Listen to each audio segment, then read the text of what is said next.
esteja sobre todos nós, porque o Senhor, Ele tem realmente nos trazido forças, que a palavra do Senhor, o próprio Senhor Jesus, Ele fala bem claro, né, que não é que a gente não teria aflições, nós teríamos e temos aflições. E o mais incrível é que o Senhor, Ele nos dá uma força que nós não encontraríamos em lugar nenhum do nosso corpo, nem da nossa mente, a força de servir ao nosso Deus em meio das tribulações, em meio das dificuldades, porque a gente não sabe como o ser humano ao lado vai reagir quando a gente fala um não, quando a gente não faz algo que a entidade que mora dentro de alguém pede para ser feito. E o que depende dos outros fica muito difícil da gente controlar. O que depende de nós para com Deus é uma coisa, mas o que depende de outras pessoas, a gente fica meio que refém da história. E daí que vem o Espírito Santo nos dando força, nos dando apoio.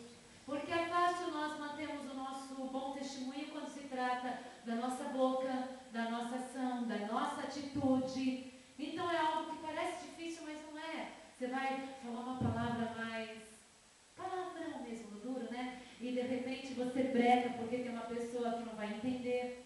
E o crente não fala palavrão. E daí você vai murmurar, você segura. Você vai para a tendência da carne, você segura também. Por quê?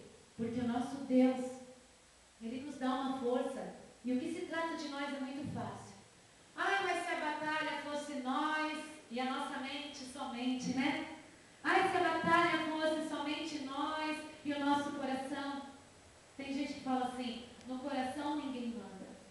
Mentira, no nosso coração o Espírito Santo manda.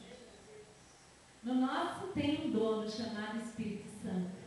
E quando vem aquelas tendências, fugas da carne, o Espírito Santo vem e nos controla por completo, aleluia. Mas se tratando de outros indivíduos, de outros seres humanos, fica bem complicado. Mas Deus, Ele te dá uma força, uma sabedoria. O Senhor, Ele vai dando entendimento, uma autoridade, que nós conseguimos passar qualquer circunstância de maneira sobrenatural. Daí a gente lembra naquela passagem da Bíblia onde o Moisés estava lá com o povo de Faraó, com o exército de Faraó atrás dele, do povo de Israel. Na frente, o Mar Vermelho, não tinha como atravessar, não tinha como voltar. Daí a gente sente ver o mover de Deus, que é a mesma coisa na nossa vida. Atrás, os inimigos, na frente, um mar sem saída. E junto com a gente, um bando de gente reclamona. Reclama, murmura e blasfema. Mas vê, a gente não depende de todo mundo crer. A gente não depende das pessoas nos apoiarem. Nós não dependemos de ter inimigos ou amigos atrás de nós. Nós não dependemos de um mar ser um caminho aberto. Nós dependemos de Deus. E a partir do momento que entra na nossa consciência, na nossa memória, essa fé que nós dependemos de Deus, a gente caminha. Porque se Moisés, naquela ocasião, ele escutasse a murmúria daquele povo reclamando, blasfemando, dava para ele desanimar, mas ele falou com Deus e o Senhor falou para ele ir adiante. Adiante aonde? Onde não tinha saída, escape, passagem. Mas é assim na tua vida e na minha, porque nós somos os pequenos Moisés dessa época. Nossa família nem sempre está com o mesmo coração em Deus que a gente está. Nem os irmãos da igreja às vezes está com o mesmo coração que nós estamos. E na nossa frente, um mar sem saída. Mas Deus, Ele te dá a arma na mão. A arma de Moisés, um cajado. Cajado era simplesmente um sinal ali, um amuleto. Nem precisamos disso. Símbolo da fé, nós nem precisamos disso. Ele tocou com o cajado no mar e o mar se abriu. Nós tocamos hoje com a nossa fé em Jesus Cristo. E aquilo que hoje para você parece um mar sem saída, Deus, Ele tem a solução para a tua vida e para a minha vida também. Nosso Deus, Ele é justo e fiel. E o que nos dá mais prazer nessa terra, é saber que o Espírito Santo habita ainda entre nós. A palavra de Deus nos ensina que quando Jesus Cristo arrebatar a sua igreja,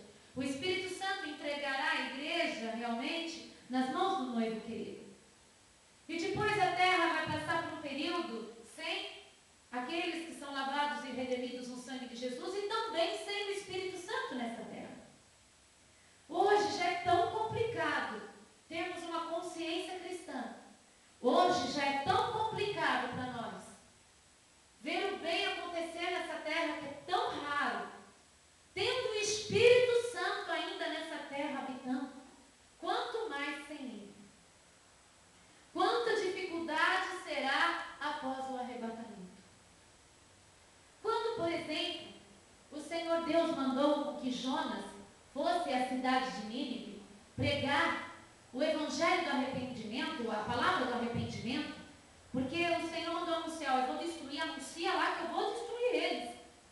Mas o Senhor nunca fala, eu vou destruir, sem uma segunda intenção mesmo, de salvar. A intenção de Deus é sempre salvar a humanidade. O Senhor, Ele sempre tem a intenção, e às vezes Ele te manda dentro de uma família, o Senhor te coloca dentro de um emprego, o Senhor te coloca dentro de um colégio que não tem nada a ver contigo, uma faculdade, e você não pode dar uma que não sabe disso. Deus te coloca com uma segunda intenção sempre, de salvar alguma vida lá dentro, de salvar alguma alma naquele local. Porque para Deus e para nós é indiferente a faculdade que você vai fazer, para Deus é indiferente a família que você vai casar, né? Porque não se casa com a pessoa, é com a família. Para Deus é independente, sabe, o local que você vai pisar, mas de repente Deus vê que ali você é um plano, é um projeto dele para entrar com a palavra sobre aquela vida, para ter um resgate sobre a vida de alguém. Mas muitas vezes nós passamos pelas famílias, pelas cidades, pelos empregos, pelos colégios e faculdades, pelos amigos, sem perceber ou sem querer deixar o Espírito de Deus agir através de nós. E Jonas, ele falou, Deus está querendo me mandar para Nínive, eu sei a intenção de Deus. Ele conhecia Deus, assim como nós também conhecemos Deus. É mentira falar que a gente não sabe que Ele nos envia alguma situação, quando Ele nos envia, né? Porque quando é o diabo é uma coisa, mas quando Ele, porque Ele é o Senhor da nossa vida, então Ele nos envia. Quando Ele nos envia ou nos permite em alguma situação, nós temos que parar de bancar o bobo e querer só ser feliz. O nosso ministério vai florescer em alguma forma, de alguma maneira sobre aquele lugar. E quando a gente só quer ser feliz, só quer, sabe, ser amado, amar, pegar o diploma, não importa, pegar o salário, nos tornamos vazios, porque não é esse o plano do Senhor para a nossa vida. Deus, se Ele tiver que te sustentar, Ele te sustenta em qualquer lugar, queridos. Se Deus, Ele quer te dar um diploma, Ele te dá um diploma em qualquer lugar. Se o Senhor, Ele quer te casar, Ele te casa de qualquer maneira. Quando o Senhor quer, ninguém segura. É isso que as pessoas precisam entender. Deus, quando Ele quer, Ele faz acontecer. Mas se o Senhor nos colocou em uma certa situação, nós temos que parar de ter uma mente egoísta para ter uma mente de Cristo. E falar, Senhor, eu estou aqui, eis-me aqui, faça as coordenadas da minha missão que eu vou começar a trabalhar. Trabalhar para salvar uma alma, passar um bom testemunho para alguém, contar o testemunho de alguém, declarar que a palavra do Senhor ela é viva em você, chegar com um louvorzinho certo no coração que está aflito a ponto de querer a própria morte. Quando tu chega com a vontade de Deus na tua vida, as coisas fluem de maneira sobrenatural. E Jonas, ele sabia, o Senhor está querendo me mandar para Nínive, porque Ele quer salvar aquele povo. Eu vou pegar o meu dinheiro, eu vou comprar uma passagem, vou para Tarsis. E foi. Nós sabemos o desenrolar dessa história, mas o mais gostoso é quando a gente pega essa história contada pelo próprio Senhor Jesus. Lá no Novo Testamento, quando Jesus estava tão cansado daquela geração má e adúltera que vivia ao lado dele, aquela geração corrompida da época dele, como hoje também temos. Jesus estava tão cansado, e aquele povo que não tinha moral, não tinha caráter, não tinha nada para oferecer, pedia para Jesus um sinal.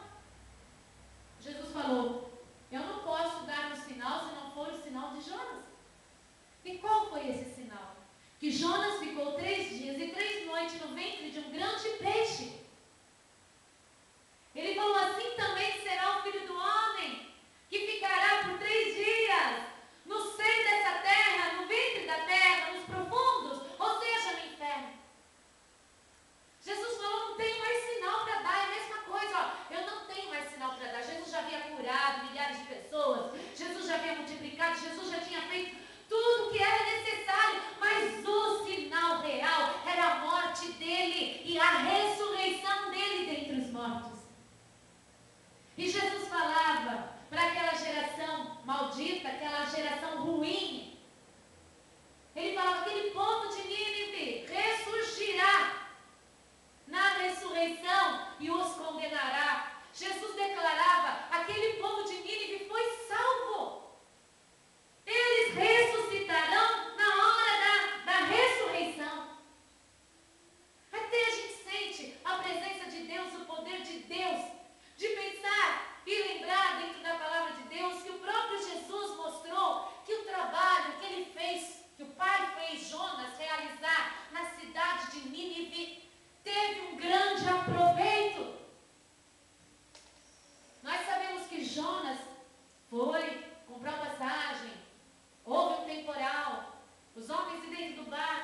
sorte para ver quem era realmente o culpado por aquela tempestade, quem os deuses estavam irados, descobriu que não existia deuses, tinha um Deus vivo que estava irado, um teimoso que dormia sossegado depois de desobedecer a Deus.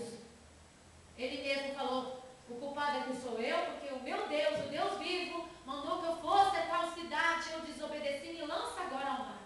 Ao ser lançado no mar, a palavra diz que um grande peixe o engoliu, e lá ele ficou dentro do ventre desse peixe, imagina, naqueles emaranhados no estômago, sei lá eu como é, mas ele ficou ali naquele lugar obscuro, a morte mesmo, ele ficou na morte. Pode-se dizer que ele morreu e voltou à vida, porque Jesus compara com a morte dele e a volta à vida. Ele ficou ali naquele lugar nojento, obscuro, falando com Deus o tempo inteiro, falando, se arrependendo.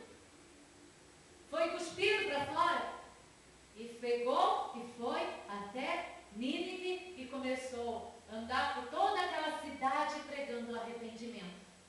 Sentou ao alto do monte e ficou esperando Deus destruir a cidade. Mas Deus não destruiu. Por quê? Porque o povo, ao ouvir a voz de Jonas, eles começaram a se arrepender, a jejuar, a se quebrantar diante de um Deus que nem era o Deus deles, mas eles entenderam a voz do Deus vivo. Mais tarde, Nínive, depois, as outras gerações de Nínive, vem a se corromper, vem a ser destruída, mas aquela geração que ouviu a voz do profeta, a voz de Jonas, aquela geração foi salva. E você muitas vezes, e eu, desobedecemos a Deus ou não queremos entender a Deus. E o Senhor nos manda a certas situações na nossa vida. Preferimos às vezes a morte do que obedecer a Deus. Preferimos murmurar, blasfemar do que obedecer a Deus.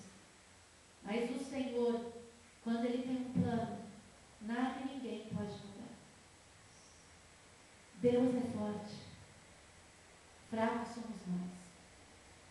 E nós temos que pararmos de acreditar que o diabo tem poder e não temer a Deus. Por que isso? Que veio essa mentalidade sobre a vida da maioria dos cristãos? Não, pastor, eu creio em Deus. Não, queridos, a gente tem medo da inveja, a gente tem medo do invejoso, a gente tem medo do homem e da mulher violento, nós temos medo do diabo de um lado, do diabo do outro.